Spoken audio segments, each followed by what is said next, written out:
Moses, ESMA और Gerrard तीनों कछुए हैं जो यूनिवर्सिटी ऑफ लिंकन में रहते हैं, जहां प्रोफेसर एना विल्किंसन ये जानने की कोशिश कर रही हैं कि ये कछुए मिजाजन ऑप्टिमिस्ट या पुरुमीद या पेसिमिस्ट हैं।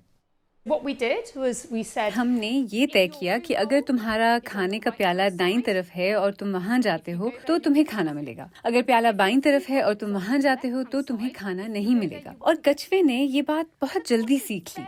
फिर हमने कहा, अच्छा अगर प्याला दरमियान में हो तो तुम क्या करोगे? क्या तुम ऑप्टिमिस्ट हो?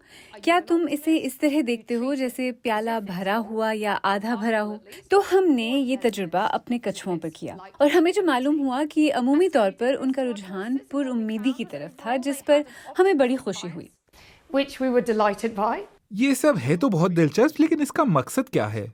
अगर आपके पास एक पालतू कछुआ है और आप समझते हैं कि उसके जज्बात होते हैं, तो आप उसे बेहतर तरीके से रखने के लिए ज्यादा वक्त और तवज्जो देंगे। आप ये सोचें कि कुछ कछुओं की अक़साम 200 साल तक जिंदा रह सकती है, तो ये बहुत लंबी उम्र है कि उन्हें नामुनासिब या औसत दर्जे के हालात में रखा जाए। तो आपको कैसे पता चलता है कि कछुए खुशमिजाज हैं या नहीं? शायद मुझे किसी कछुए को थोड़ा करीब से जानने की जरूरत है। ये है मैरी।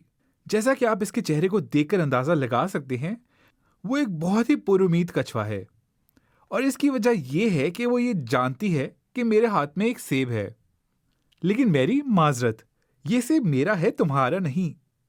ओह, इसका चेहरा देखो, ये तो गुस्से से भरी हुई है।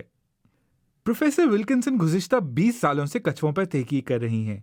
जी हाँ, इनमें इनका एक पेट भी है। नंबर 1 मोसेस है और ये मेरा पेट है। लेकिन अब जब हमें मालूम है कि इनके भी जज्बात होते हैं, तो इनका दिल दुखाना नहीं चाहिए। Exactly.